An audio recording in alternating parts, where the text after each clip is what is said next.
Cachamaniacs.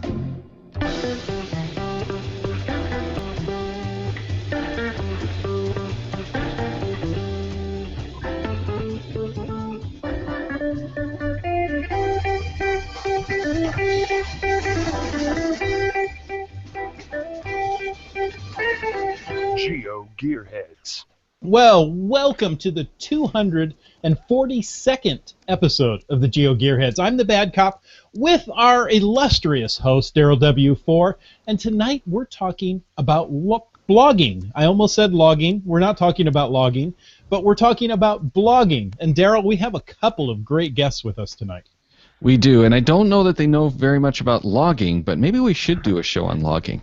That's a Northwest thing. We cut down trees. You don't mean logging caches. Well, we can do that too. Actually, we did do a show on logging caches. Yeah. Without logging, you won't have the paper to log a cache. Right. So logging supports logging. Right, but what we're talking about logging. What we're talking about tonight is actually the bee logging, as some people would say it, the blogging. Bee logging. And that other voice that you heard was Dudley Grunt. Welcome, Dudley. Thank you. And we also have with us Mr. Mr. Yuck Blah. Sorry. Yuck Blah. Yeah. No, Boy, just Yuck. It's he's been just one of Yuck, those shows. Comma, Mister. Comma? Yuck, comma, Mister. So the first name's Mr. and the last name's Yuck. Okay. Yes. Exactly. Well, welcome Glad to to be here. And thank you for joining us. Oh, and Limax says, cool, you waited for me. Limax, yes, it was entirely for you. We waited until we saw you in the viewers before we actually started the show. I thought that was standard every week. We try, but there's only so long that we can wait to start the shows before, we just have to go anyway, because the show must go on. That's what I've heard. I don't understand it, but I've heard it's that way. But speaking of going on, we have to go on with this show instead of going off on rabbit trails. Now, Grunt, comma, Dudley. Yes. I'm sorry. Mr. Grunt, you've got something special for us tonight. Yes, today happens to also be, coincidentally actually, the 6th anniversary of Open Caching North America. And for that, we'd like to give away 5 of our 5th anniversary path tags as they last, while they last, to 5 people who will write in with the correct answer to of naming the founder of Open Caching North America, or opencaching.us, and that'll be probably mentioned sometime in the show. Nice. Are there any restrictions to this? Yes, please, the U.S. and Canada only, but we are open to Canada. Well, that's the whole North America part of it. Yeah. Open Caching North America. We like to include our northern cousins. That's right. So we'll give you till, let's say, the 25th to email us at geogearheads@cachamaniacs.com. Make sure to include the subject of, let's say, Happy Anniversary OCNA. And that will be the subject to geogearheads@cachamaniacs.com, and make sure to include your answer to that question, and we'll pick from the 5 correct answers and pass them along to Mr. Dudley Grunt to get over to you. Of it. Meanwhile, in the live Q&A, Limax does wish you guys happy 6th anniversary. Thank you, Limax. Oh, thank you. Nice. So, should the subject line be HAOCNA? It's Happy Anniversary Open Caching North America? We just do all initial. No, don't do that. That would get very confusing, though. All right, so before we get into tonight's show, we do have an important announcement. Google announced that as of September 12th, they're moving the Hangouts on Air feature we've been using almost since it launched, which was a little bit after the launch of this show, though we knew it was coming. But they're going to move it to YouTube Live. That means we're losing the live Q&A, at least for now. We hope they're going to bring it back, but at least for now, it's not going to be there. And the events won't appear as the interactive events on the geocaching, or on the GeoGearHeads Google Plus page. We're not really sure yet what it's going to mean for the show and how it will be working, but we've already moved the September 1st show to YouTube Live, and we're going to use that as the first full trial for the show. But we're also going to have on the 30th of October. Man, it's going to be one of those nights. The 30th of August is going to be our patron hangout, and we've set that up on the YouTube Live Hangouts on Air as well. Daryl, should we bring back the beta tag for these next several episodes as we yet again switch our video format? I think I like that idea. I don't know that we should. Oh, okay. Maybe we'll put that up to our patrons and let them pick whether we should reflag these as beta shows as we move to the YouTube Live.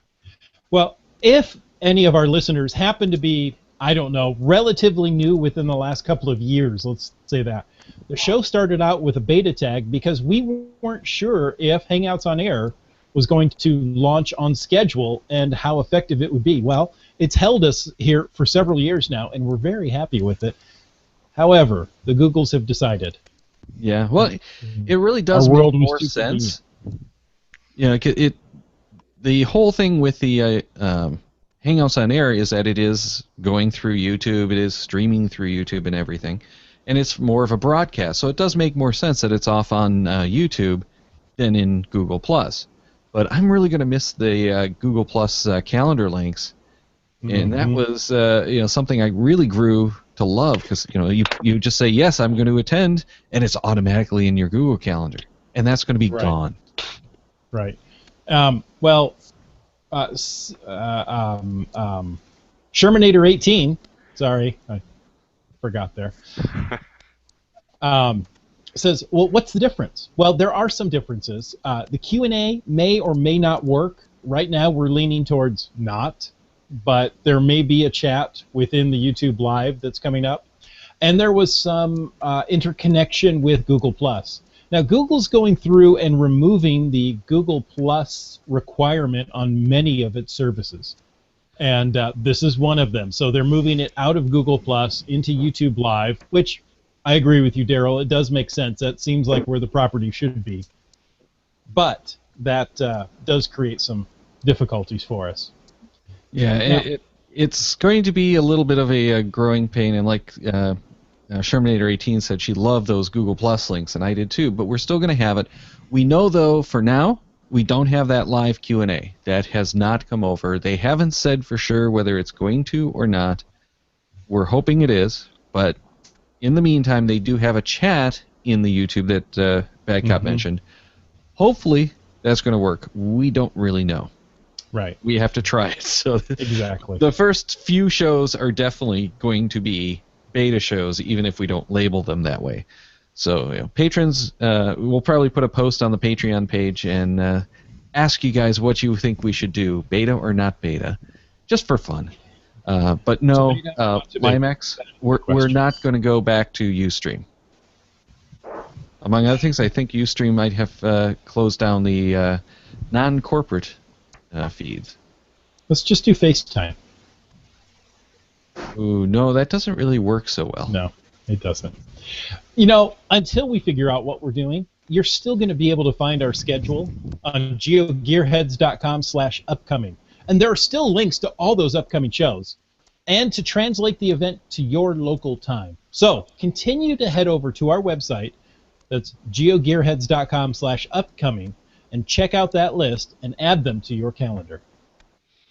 Now, tonight we mentioned we're going to be doing a show on blogging, and these guys, Dudley Grunt and Mr. Yuck, are responsible for opencaching.us and for the blog, blog.opencaching.us, which doesn't cover just the open caching stuff. There's a lot of good material over there, so that's why we've asked them on. So maybe what we should actually start off with, and Mr. Yuck, you might be the right person to direct this one to, what is blogging? What is blogging? That was the question? It is. Well, as far as geocaching blogging, I feel you have to keep the people interested. You have to either with, well, there's two types of blogs really for geocaching. There's personal blogs and there's collaborative blogs. And as far as a personal blog, you just really have to tell the story and show lots of pictures. The pictures are very important.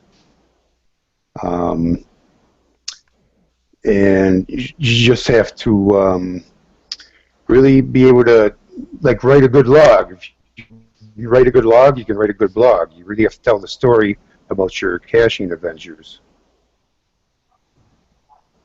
That's really true. That's a good definition of a personal blog. What do you define a collaborative blog? Well, I might have misspoke there. The collaborative blog is just a bunch of different bloggers getting together, and because if you have to write a blog every week, it's tough. It really drags you down. And with a collaborative blog, you get a bunch of people together, and one person will blog this week, one person will blog the next week, and so you're it makes it a divvying lot up easier. that task. You're divvying up the task, yes. What I was getting at, what I meant there was there's blogs that are more news and information versus personal blogs. That's what we try to be. We try to do interviews with people,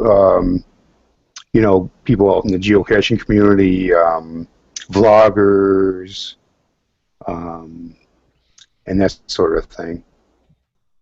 Yeah, and for the most part, the blogs are just text and images, but they can have all kinds of stuff like audio and video, because it's essentially just HTML in a timed.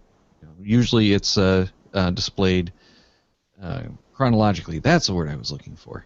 And there you go. Yeah, it's very like 5 years ago, but the social media has kind of taken it over. Social media certainly can be an asset, but the whole thing behind the blogs, it is that longer form stuff. Exactly. And you can tell better, bigger, longer stories through it. And there are things like photo blogs where it's almost entirely photos and very little text, which is actually how I kind of got into blogging years ago. But I kind of got out of blogging because, well, doing the podcast takes a lot of time, and social media took over for me what I was doing with the blogging. Exactly. Now, Dudley Grant, what is your role in the blog at opencaching.us? My primary role, I deal with more of our social media stuff on Facebook for sure, and sharing these out as we put them out, because I don't know how successful we'd be with it if just relying on people to subscribe to it per se themselves, getting notices. So we make sure we put it out through our Facebook, Google Plus, still Twitter and stuff as we come out and direct people to them to spotlight that topic that week or that time. Well, and that's actually a good point too with the subscriptions. Is as the reader, you can use something like Feedly is now the current big boy in the RSS reader category. It used to be Google Reader, but Google killed it like they're killing Google Plus now. We hope not, but Google killed off their reader product, and now it's Feedly that's taken over. So I use Feedly. I subscribe to all kinds of blogs to get me that information. It's delivered right to me on my phone, tablet, computer, whatever I happen to be on. So it really is a nice way to get that content because it's just coming to you in a nice, easy feed. It's a lot cleaner than having to jump around to web pages. But of course, there is the web page for almost every blog that you go to. And of course, you can click through the RSS feed has the links to click through back to the article. And the RSS feed is how podcasts are distributed as well. Yes, it's definitely an option for folks. I'm sure we definitely have a number of folks who will subscribe that way, but it's also helpful to make sure to see. Some people may only have interest in certain topics we cover, and one might strike them. They may not necessarily want to subscribe all the time. So it's definitely important to share it through the social media, take advantage of it instead of just letting the social media kind of supplant the blogging. Right, right.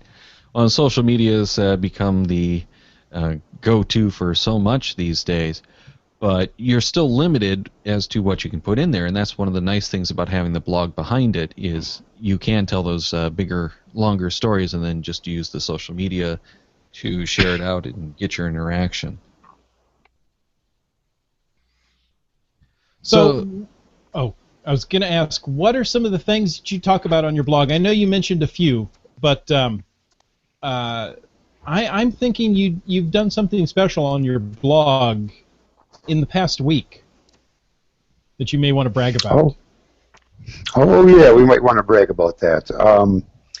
The people from ScottyVest.com contacted us. They're a clothing manufacturer out of Idaho, and they were looking. Well, first of all, I've seen them contact other bloggers in the past. For example, Head Hard Hat. They sent him one of their lightweight vests, and he reviewed it on his blog. The geocaching vlogger has reviewed one of their vests. Made a vlog about it. Madcacher blog is, if you look, kind of a dead blog, but madcacher.com, the very last post is a promotional post from Scotty Vest. So they are known to contact, geocaching bloggers to kind of get together and promote their items, because what ended up happening is they gave away, in conjunction with us, a $140 lightweight vest. It's a featherweight vest, and it contains 14 pockets for stowing all your gear, be it a cell phone, GPS. They have little wire conduits in there. They even have a couple of pockets that have blocking so people can't read your credit card information. And so they agreed to give one away on our blog to a lucky reader, and like I say, it was our biggest promotion ever, a $140 item. And we had about 100 entries, and we just gave it away Monday. Nice. So how did somebody win that? What did they have to do? Oh, actually, Dave did the drawing. Maybe he'd like to talk about that. Yeah, there was just a form for them to go. There was a link in the blog, and they go there, just submit their name, and that's all they had to do. They didn't have to no creative writing or trivia answering or anything, and we just used the random.org and picked the one name out of there and sent them off, and hopefully we hear from. I don't know if we've heard from them yet, Jim, but we haven't heard from them. We haven't announced it yet. Cool. But somebody did win. Cool. Nice. Scotty Vest produced some very nice quality products. Yeah, and Limax in the live Q&A says that he had a Scotty Vest a few years ago, and it was his caching bag for a while. He could fit his iPad 2, the big one, in an inside pocket. And yeah, I've got the Scotty Vest too that I use in the cooler weather, of course, and stick all kinds of stuff in there. But my first reason, this is actually more what it was designed for, is I was going to Florida and wanted something that I could extend my carry-on with. So you could put. I've actually put my laptop in my Scotty Vest to take down to Florida. Well, couldn't you use it in the warmer weather and pack some of the pockets with ice? You probably could, but I'm not going to try that. And you might not want to use one of the ones with the electrical wiring through it. That that might not be good. No. Now I know they have wiring for I want to say they have earbuds built in. Am I right? Or some sort of speakers built into the collar? They have the channels built in, they have so channels. You can install your earbuds. Gotcha. So, and do they also have channels for charging as well? Yeah. Yeah. Yeah, they're just channels for cables. Yeah, and it's fantastic to set that up. Now, this is a giveaway mostly because of the 6th anniversary, and the blog wasn't around that long ago, so maybe we should get a little bit of information about opencaching.us and why it is .us even. Yeah, I'll answer that for a bit. In August, just obviously August 2010, RV Road Trip was the lone founder of the site. and we were just open caching US at the time. The open caching, we're part of a community of primarily nation-based sites that go back to like 2004 and 5, with Germany and Poland and some other European sites now. So at that time, he was launching RV Road Trip again was launching the site just to cover the U.S. as to stay with the normal model, and I guess within about maybe a little more than a year, within the first couple years, someone else who didn't end up getting it off the ground but was looking at starting a Canada site, and when they kind of backed out and wasn't doing it, we kind of worked with them a little bit to kind of pick up what they were doing and just decided to expand the site to cover in North America. We do have a few caches in Mexico, I think mostly virtuals down there, a few things, and we cover the other, Caribbean, other islands and places within North American territory. So I figured that would be more efficient, because at the time the Open Caching Network was looking at trying to become a little more integrated between the sites and the logins and without having to have everything separate. But that hasn't really taken so far, but we at least took that model and decided it would be more efficient to have a single site covering the territory here than multiple. So now we're officially Open Caching North America. You can still reach us at opencaching.us and MX and CA, but they all point to the same site. So why was it that you guys actually started a blog on the Open Caching site? Well, that came in 2013. That's actually when I became the webmaster, and one of the first things I said, we need a blog here, man. If anything, just to talk about ourselves and to, keep our own users informed. And also at the time, I said, there's really no other blogs out there other than it's not about the numbers from New Zealand. Don't know if you're familiar with that one. That's also pretty dead, but that was the only other one out there that was really general news and information for all geocachers. Just about everything out there was a personal blog, so I figured, maybe we could try that too, to be a general news and information type blog, which is what we started out as, and we kind of sort of reverted to being just about ourselves and promoting ourselves and keeping our own users informed. But that was the intention there, and we started it in, I believe, March 2013. So that's about 3.5 years old now. And in that 3.5 years, you've done the guest bloggers and things like that too. Are there any stories that kind of stick out as special? Well, our greatest post, in my opinion, was definitely when we interviewed, I believe that was 2014, we interviewed Stormgren X, like a few weeks after he took that 8-day canoe trip to 4.5-pound walleye up there in Ontario. I'm sure you guys are familiar with that story. Oh yeah, I'm familiar with that blog post and the whole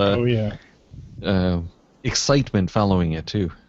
Oh yeah, and we were pretty amazed that he agreed to do an interview with us, because we're just a little small, tiny, mostly American website, and he gave a great interview. He gave us all kinds of pictures, and to this day we still host his 27-page journal on our site, which, because this thing's huge, it's like half a gigabyte, and nobody would host it for him. He only had it hosted on some wiki site that would only host it for a couple of weeks, and we said, hey, we'll host that thing. And don't have the URL handy, but it's still up there on our site. It's a 27-page document. It's got embedded videos, like all 13 videos he made on a trip or whatever, and it's just amazing. And that was definitely my favorite post of all time. Love it. That sounds exciting. Dave, did you have a favorite topic or something that's come to mind? I don't know. A lot of really good stuff.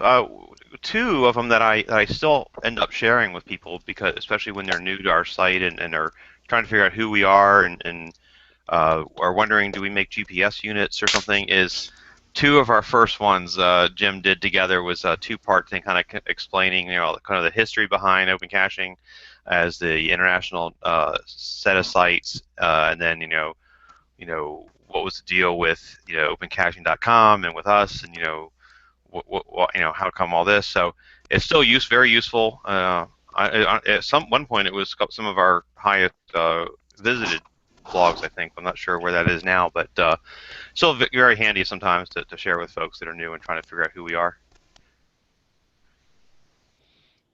Yeah, I think we even referred to that in the last show about open caching. Now, one of the things that I like is that you do have these guest bloggers, and that's probably a really good way for people to get into it, is to write stories with someone else that they know who has a blog about something that they want, and it makes the blogs a lot more well-rounded, but also gives you the chance to get the word out there and to get some experience. So how is it that you guys pick the guest bloggers? Actually, we have a hard time getting them usually. We've pretty much taken everyone who's offered at this point. That's what you talk about. What I talk about when I say collaborative blog. Let's see, I got this one here. They haven't been active in a few months, but it's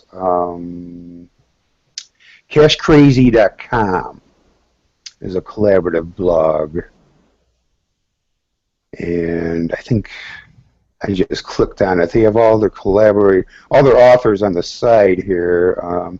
Just going from the image on the sidebar, I can see the bear there. They have basically 12 bloggers that are members of this blog, and they'll just post one week, one the next week. And well, they'll pretty much take on anyone too. I mean, you got to start somewhere. And if you're not sure, go ahead.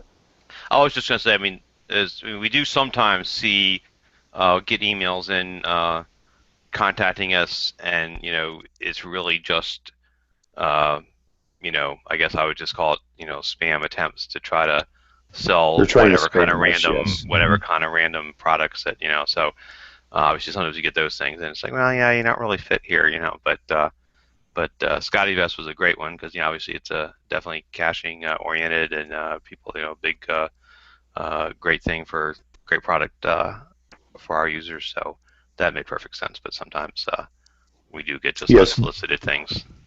Yeah, we had a online casino offer us $100 for a guest post, and all they wanted was a link to their casino, and I'm like, no, can't do that.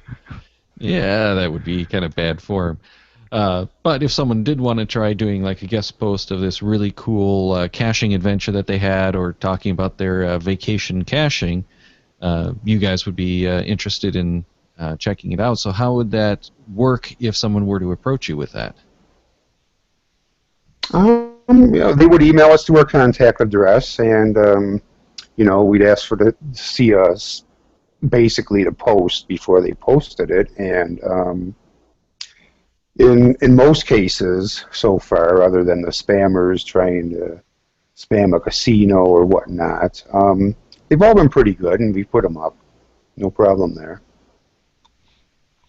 All right, and so maybe someone has an idea for a blog and they want to try to go out and do their own personal blog. Maybe it's just for something like their cache trip or something.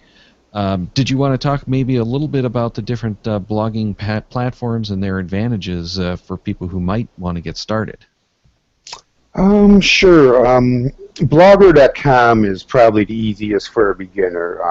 Personally, I don't like it, but I believe Daryl's blog is or was on Blogger. Well, it's still there. It's still there. No, it's not going to go anywhere. I have at least two on there. I have the photo blog and my geocaching blog. Oh, okay. But yeah, the geocaching blog is dead, and the photo blog was dead even before that. Well, it's a pretty good platform. It has its issues. It's definitely free. It's owned by Google. It wasn't always run by Google. Google bought it out. I don't know, about 2012 maybe. I think it was before that, actually. Think so? Yeah, I want to say it was somewhere around 2006. I'd have to go and look, but yeah, pretty much as long as I've been using it, it's been a Google property. Okay, I'll have to look that up. Yeah, and which is part of why it really hasn't done anything in a long time. Is it hasn't. It has not really. Yeah, they're not really doing a whole lot, and that's one of the reasons why a lot of people don't like it. Is it's not getting all of the cool new features that, say, like a WordPress would get, and that's a name you hear all over the place. Yes, actually, about a quarter of the websites on the internet, I just saw this the other day, about a quarter of the websites on the whole internet are powered by WordPress now. Not necessarily just blogs. You can make a whole website with WordPress. And as far as blogging, they do offer free blogs, such as Blogger does, at WordPress.com. And so, if you sign up there, you would get a subdomain such as darylw4.wordpress.com, and you would go there, and it is much more limited than if you have a dedicated WordPress installation like we do at Open Caching. But if you sign up there, it's pretty easy, and they'll give you a choice of about maybe 10 of their themes. There's literally thousands of themes, but for this free account, they'll give you a choice of like 10 themes. And it's a pretty easy sign up to do, and I think it's a much better platform than Blogger, to be honest. Much platforms between the WordPress.com, the actual hosting service, and then just WordPress. WordPress is the source that you can install on just about any server for all of those websites. Daryl, I'm having trouble hearing you. Yes, same here. Yeah, I had a problem. And Daryl, I'm having trouble seeing you. We may have lost Daryl again. He's had some internet connectivity issues the last couple of weeks, and there he goes. Well, we love Daryl, but I figured if you were going to lose anyone, it would have been me sitting here on my Android. seems to be working. And my $8 headset. It works well, though. I mean, we're not complaining. Now, Mark Flynn, I'm sorry, Mark, I don't know your caching name. That would be Termite Hunter. Oh, we know that guy. Yeah. It says, don't forget the Infiltrator moving cache adventure. Now, I have to say, that was dropped into my hands, that very cache. I can't tell you how long ago, and I gave it to Daryl at a Geo Woodstock. And so that's an interesting one. You guys want to talk about, quickly, the Infiltrator moving cache? Yeah, that was a great post, too. How did I forget that one? I personally had the Infiltrator, too. It came up to my area, Buffalo, Niagara Falls, and I put him in a cemetery about. Am I still on here? I'm seeing a frozen screen. Okay. I still hear you. Okay. I put him in a cemetery, about halfway between Buffalo and Rochester, and it turns out it went missing. Couldn't figure out what happened, so I eventually talked to Termite Hunter, and I made a replacement. As best as I remember it, I made a replacement for the cache and the travel bugs, or not travel bugs, GeoCredits inside. Those are the open caching equivalent of a travel bug. And I made this whole new replacement a few weeks later, which I had planned on doing anyways. And in the meantime, I got an email, or Mark got an email from a geocacher who the caretaker of the cemetery brought the cache over to them. So they took it while they were cutting the grass one day.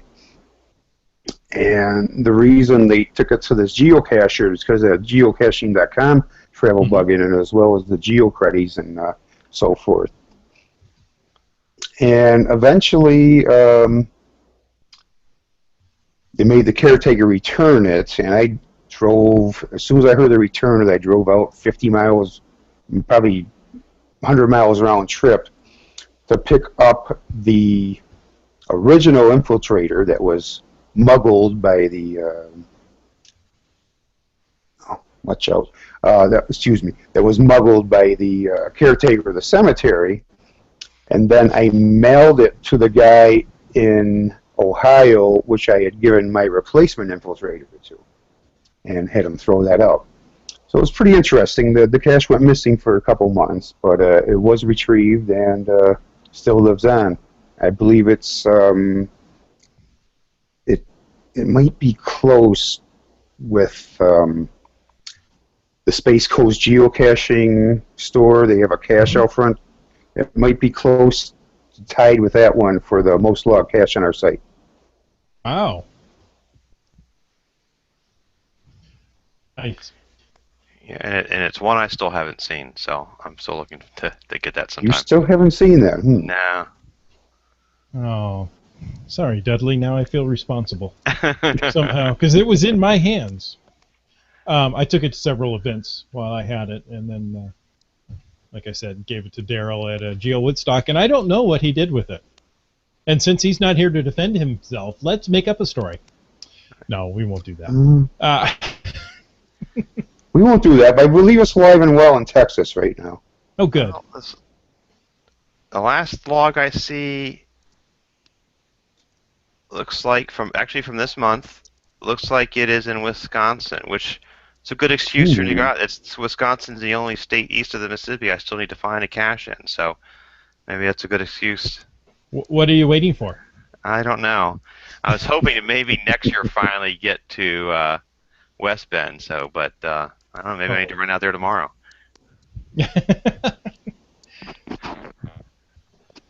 Nice. Well, we've got Daryl back with us. Yay! Or something that looks like Daryl. Yeah, I am back.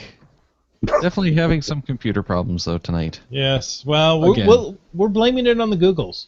It's so easy to blame things on the Googles. Yeah, I was going to say it's actually, I think, something with Hangouts and the way that works. So doesn't work, yeah. So I was really hoping that when they made the move to YouTube Live would get a different version of Hangouts, but that doesn't seem to be the case from my testing.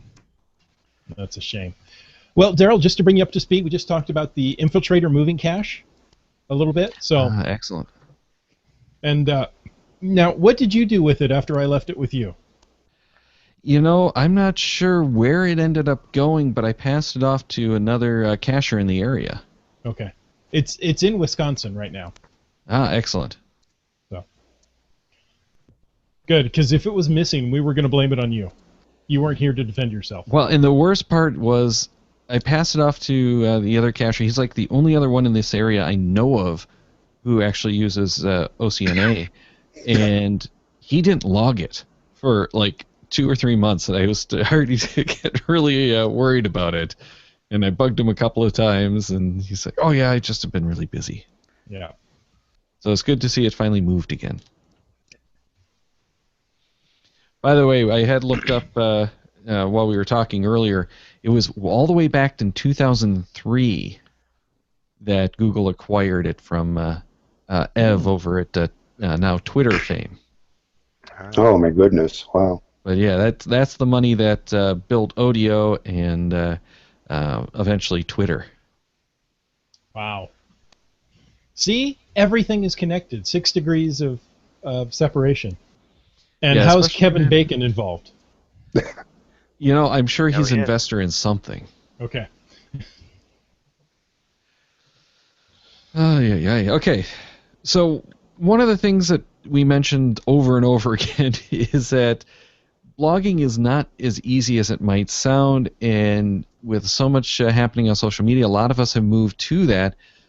So I'm thinking we should mention that you probably, if you're going to think about doing your own blog, need to worry about that. And that's one of the reasons that collaborative blogging can be so good, is you can kind of pass the torch and have new blood added to the pool constantly.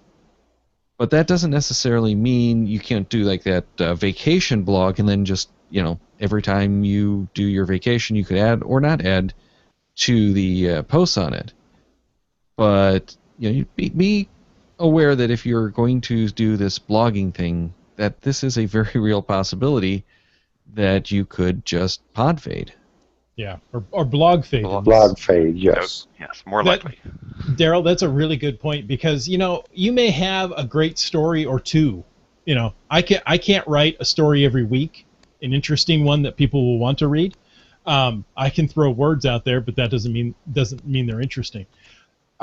So that's a great point. Is you've got to be a good writer to begin with, and be able to write in a manner that people find interesting. So if you're going to consider it, be a good writer, and then start practicing, because you've got to produce a entry, well, as often as you can, be that weekly, monthly, however you want to do it. I mean, I read some great blogs, and they are very sporadic, and it's well, I haven't been doing much, and then I came over here, and wow, I find this very interesting, and they share it. So it all depends on your lifestyle, what you're doing. Are you doing things that are interesting and that other people want to read about?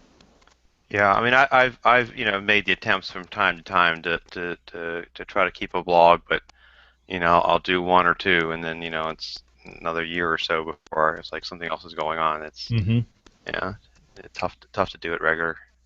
Yeah, it's brutal. And trying to write stories for your geocaching logs before you try blogging. Mm-hmm. Yeah. Yeah, really good point. Mr. Yuck, were you going to say something? No. Go ahead. Okay. I'm good now. Well, you did have a humorous example, if I recall, about one of the blogs that went abandoned. Oh, yeah. Basically, my goodness, 99% of all blogs are eventually get abandoned, and that goes for geocaching, too.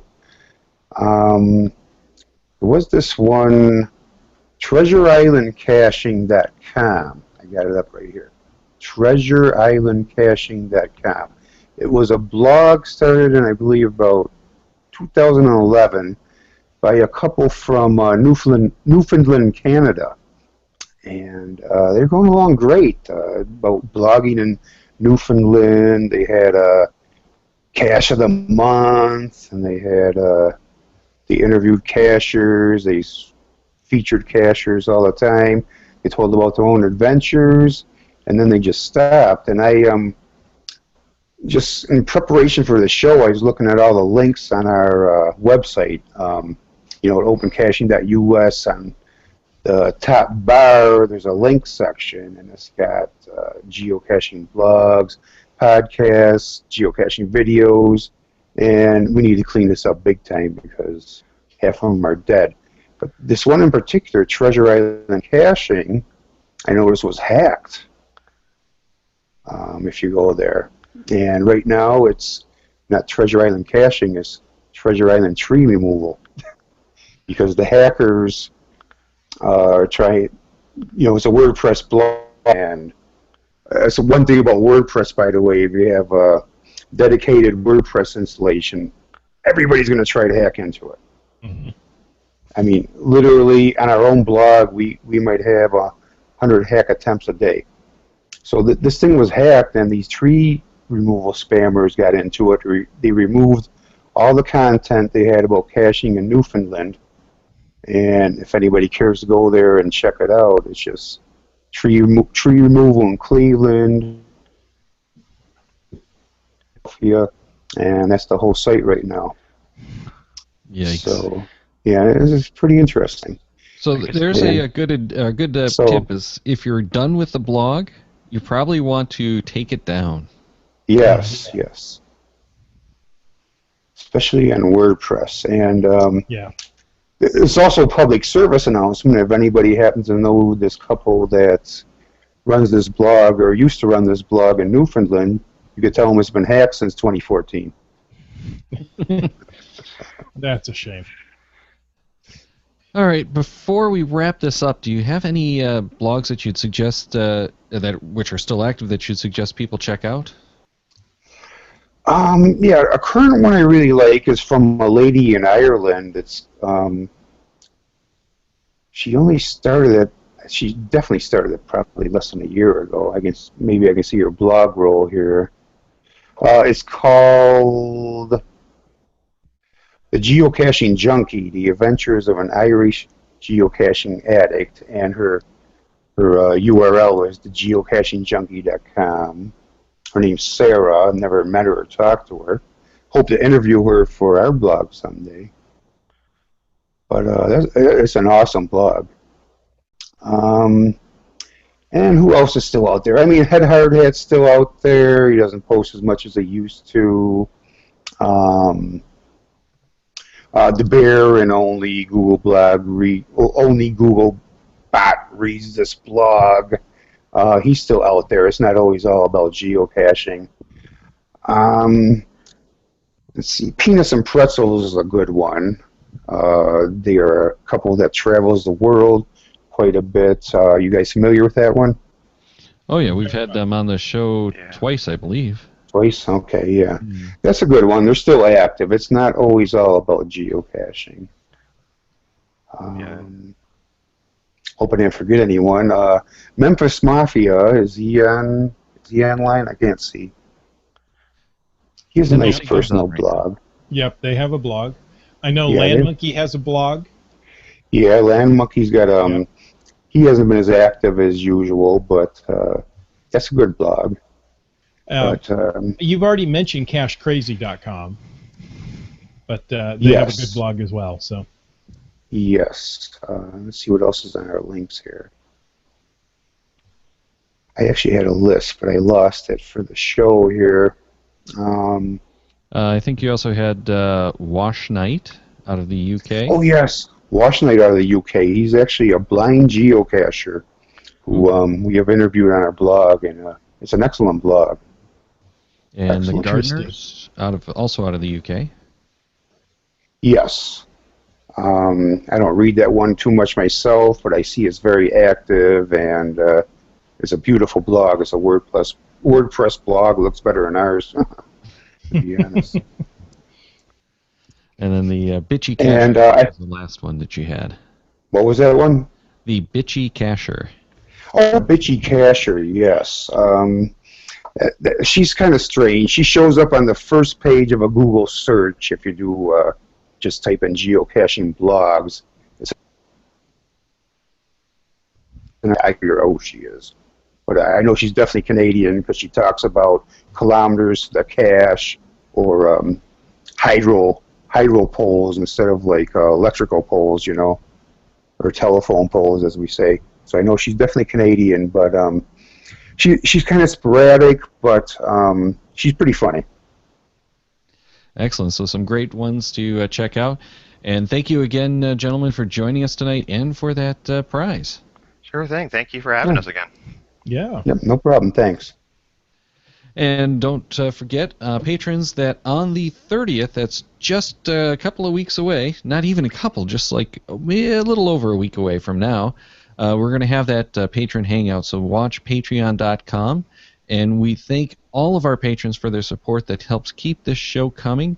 And if you think that you might want to get in on some of that extra content and just support the show in general, head over to patreon.com/GeoGearHeads, or just click on the button on our show or on our website, and you can get there real easily. And consider dropping us a couple of bucks a month to become part of the patron program. yes. Well, you mentioned some of that great content, Daryl. Now, you don't have to become a patron to get this great content, but we add on top of that. So, in the next couple of weeks, in fact, just next week, we're going to talk with R. Hendy, a noted Maine hider. And September 1st, We are going to do randomize, as I like to say, X-Licks. I don't know what we're going to do after that one, Daryl. I don't know how to pronounce anymore. And this will be the first use of YouTube Live instead of Hangouts on Air. We will have Scott Burks and Mark of Obeat. So pretty much Daryl and I have to run interference and make sure these guys stay on track. September 8th, we are talking about GPSR maps with DeBear, and he's talking about dropping free maps onto your GPSR. September 15th, we're going to try this again. This is the GPSR versus smartphone showdown. The last time we did it, we had some problems with the Googles and the internets, but we've got Scott Burks and LandMonkey, and they both had some time to bolster their arguments, and they're going to finish their debate about the ultimate geocaching device. Check the Cachemaniacs website at cachemaniacs.com for more on the GeoGearHeads, including show notes for this and all of our episodes. We love hearing from our listeners, so leave us feedback by emailing geogearheads at cachemaniacs.com or through social media. Your support helps keep the Cachemaniacs shows coming. Please consider becoming a patron through the link on our website to support the Cachemaniacs shows. GeoGearHeads is produced by Chris Stoffenauer and Daryl Wattenberg. This show is copyright 2016 by Daryl Wattenberg. All rights reserved.